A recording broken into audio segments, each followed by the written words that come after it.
Paulo, servo de Jesus Cristo, chamado para apóstolo, separado para o evangelho de Deus. Preste atenção nessa expressão evangelho.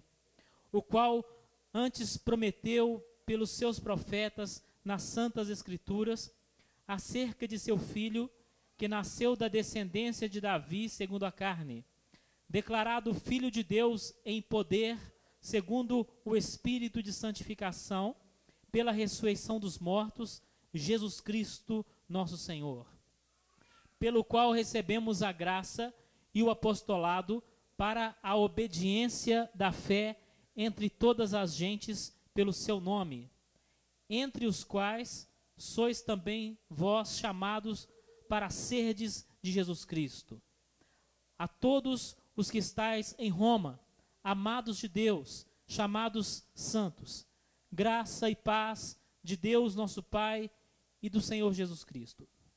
Primeiramente, dou graças ao meu Deus por Jesus Cristo, acerca de vós todos, porque em todo o mundo é anunciada a vossa fé. Porque Deus, a quem sirvo em meu espírito no evangelho de seu Filho, me é testemunha de como incessantemente faço menção de vós, pedindo sempre em minhas orações que, em algum tempo, pela vontade de Deus, se me ofereça boa ocasião de ir ter convosco, porque desejo ver-vos para vos comunicar algum dom espiritual, a fim de que sejais confortados. Isto é, para que juntamente convosco eu seja consolado pela fé mútua, assim vossa como minha. Não quero, porém, irmãos, que ignoreis que muitas vezes propus ir ter convosco, mas até agora tenho sido impedido, para também ter entre vós algum fruto, como também entre os demais gentios. Eu sou devedor tanto a gregos como a bárbaros, tanto a sábios como a ignorantes, e assim, quanto está em mim, estou pronto para também vos anunciar o evangelho, a vós que estáis em Roma. Porque não me envergonho do evangelho de Cristo, pois é o poder de Deus para a salvação de todo aquele que crê, primeiro do judeu e também do grego, porque nele se descobre a justiça de Deus, de fé em fé, como está escrito, mas o justo viverá da fé. Porque do céu se manifesta a ira de Deus sobre toda a impiedade e injustiça dos homens que detêm a verdade em injustiça. Porquanto o que de Deus se pode conhecer, neles se manifesta, porque Deus lhe manifestou. Porque as suas coisas invisíveis, desde a criação do mundo, tanto o seu eterno poder como a sua divindade, se entendem e claramente se veem pelas coisas que estão criadas, para que eles fiquem inexcusáveis. Porquanto, tendo conhecido a Deus, não glorificaram como Deus, nem lhe deram graças, antes, em seus discursos se desvaneceram, e o seu coração insensato se obscureceu. Dizendo-se sábios, tornaram-se loucos, e mudaram a glória do Deus incorruptível em semelhança da imagem do homem corruptível, e de aves, e de quadrúpedes, e de répteis.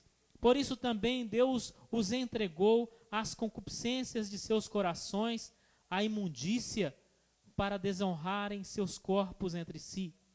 Pois mudaram a verdade de Deus em mentira, e honraram e serviram mais a criatura do que o Criador, que é bendito eternamente. Amém. Por isso, Deus os abandonou às paixões infames, porque até as suas mulheres mudaram o uso natural, no contrário à natureza.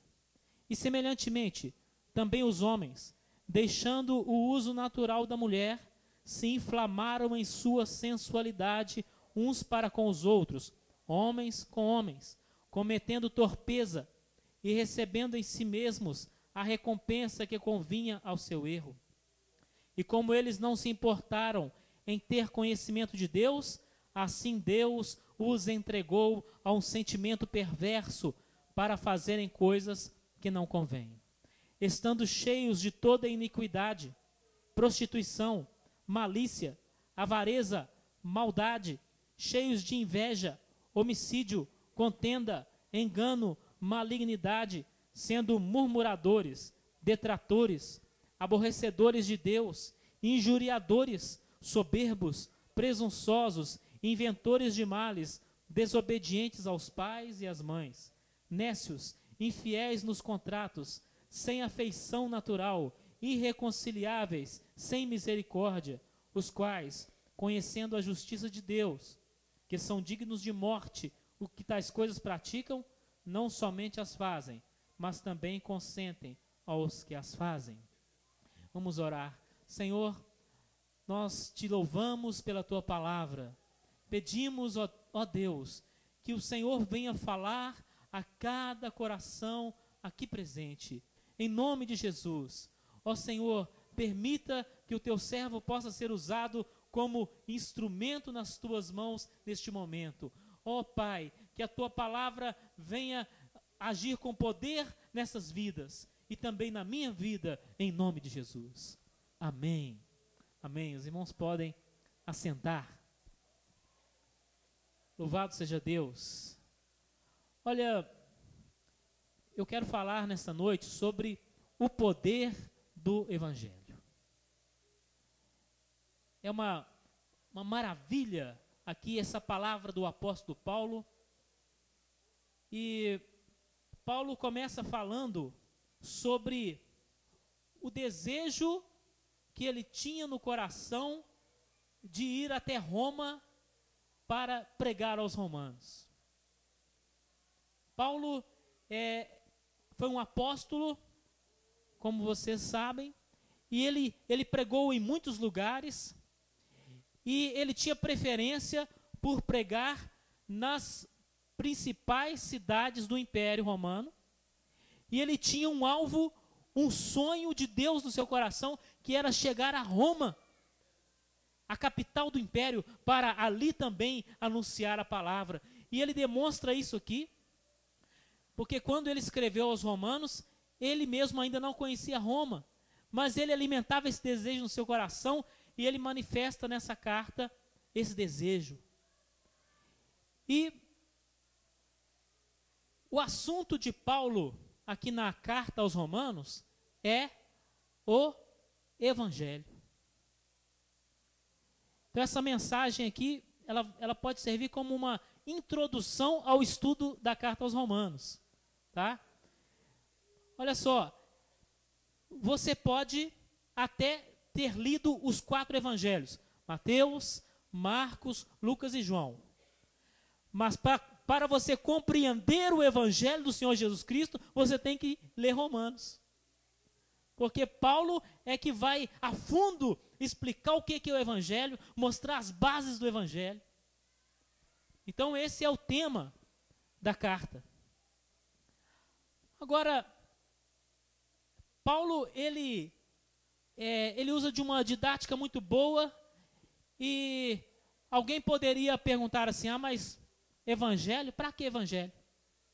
Para quê? Não é? Se Paulo vai falar do evangelho, haveria de ter uma justificativa. Por que o evangelho é necessário? Por que o evangelho é importante? Então, aqui no capítulo 1, Paulo vai mostrar o maior problema da humanidade, que é o quê? O pecado. O pecado, que é, na sua essência, o que é o pecado? É a rebelião contra Deus. Este é o maior problema da humanidade. E para exemplificar situações que demonstrem esse problema, Paulo faz aqui uma lista de pecados, aqui no capítulo 1 de Romanos. É uma das listas mais contundentes de pecados que nós encontramos na Bíblia. Existem outros textos com algumas listas, até algumas escritas por Paulo mesmo, mas essa aqui é uma das mais fortes. E Paulo não está nem aí se alguém vai gostar ou deixar de gostar. Ele faz uma lista de pecado e coloca. Amém? Por quê? Porque Paulo era um pregador autêntico, levantado pelo Senhor Jesus Cristo, e ele não se calava diante do pecado. Ele colocava, ó, o pecado está aqui e o nome dele é tal. O nome dele é prostituição, é murmuração. O nome dele é desobediência. Paulo deixava tudo bem claro com todas as letras. Não adianta esconder. Não adianta colocar panos quentes, fazer de conta que a coisa não existe. Não adianta. É como se você fosse ao médico e aí depois de alguns exames, o médico descobrisse que você está com câncer.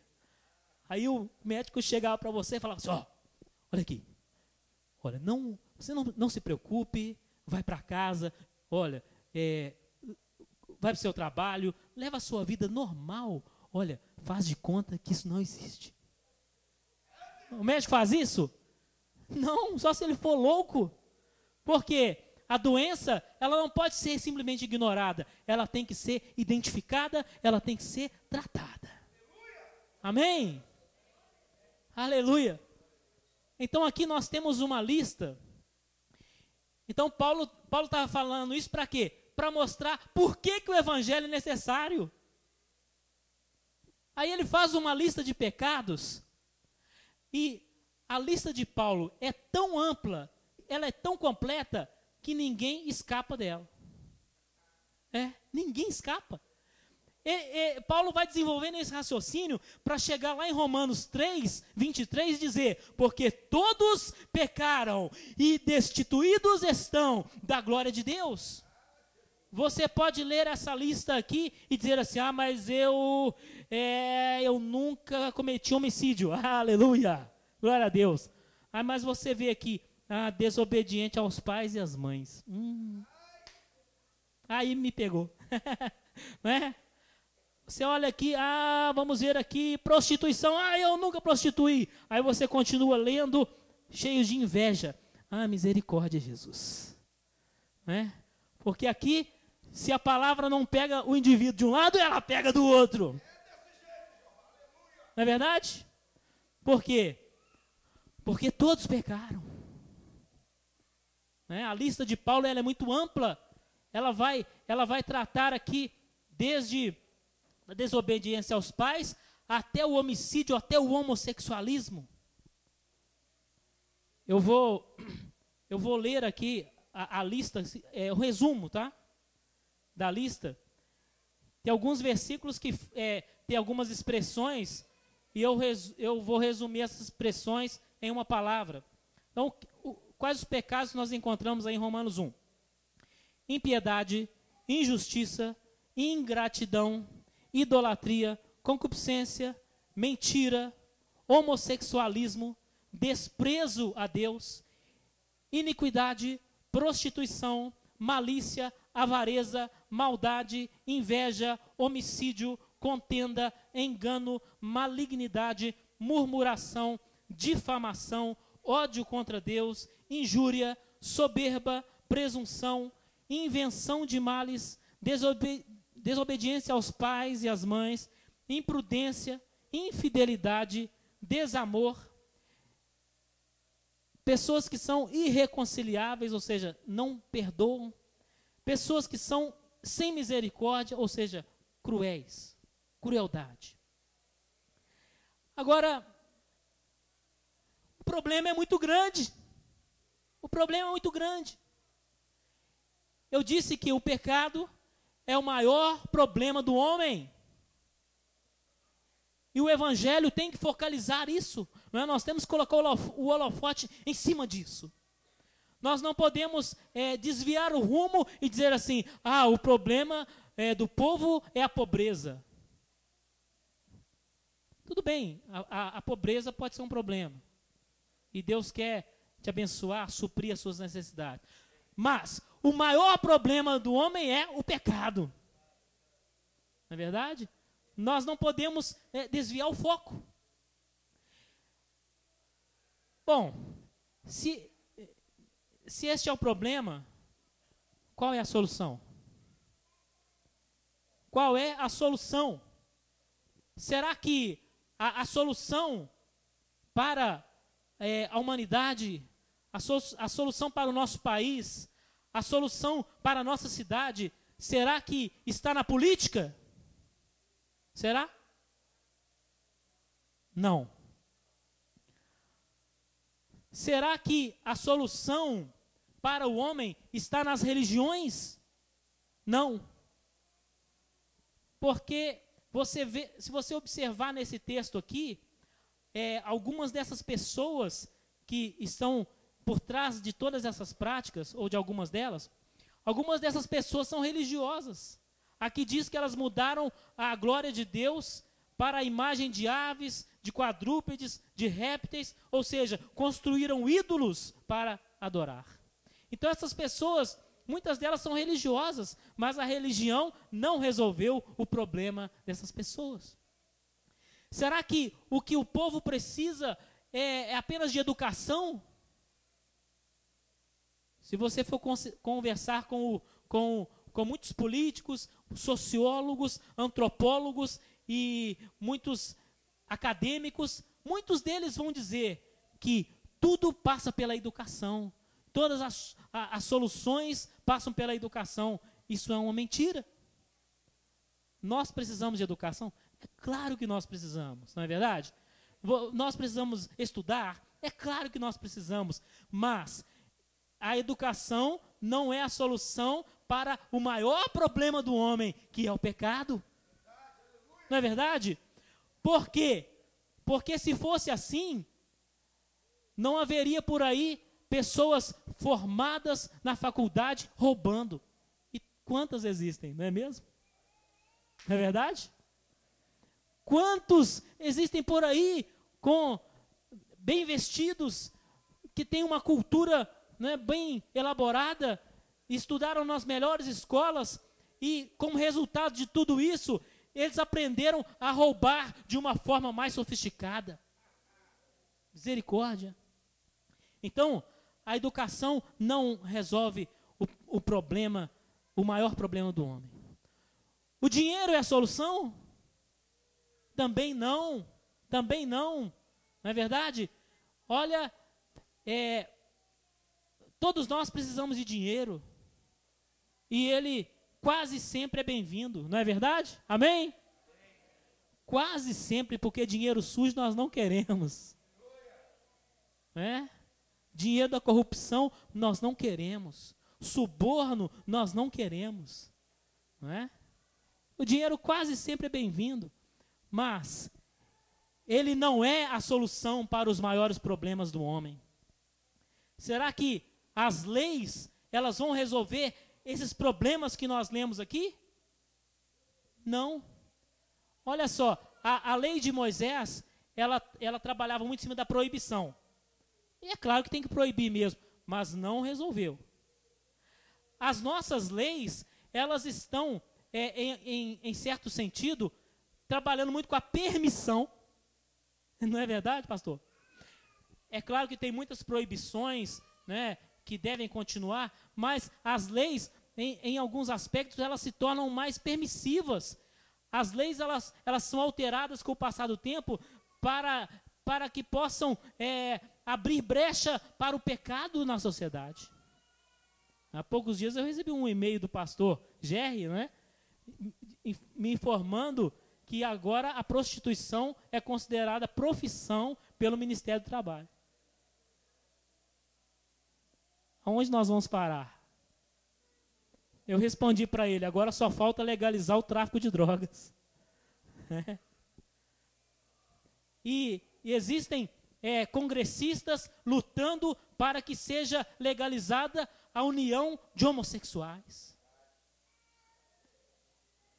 Quer dizer, as leis, elas não vão resolver o problema do homem. É claro que nós temos muitas leis boas, necessárias e que tem que continuar. Mas qual é a solução para tudo isso que Paulo está colocando? Ele fala aqui no capítulo 1, versículo 16.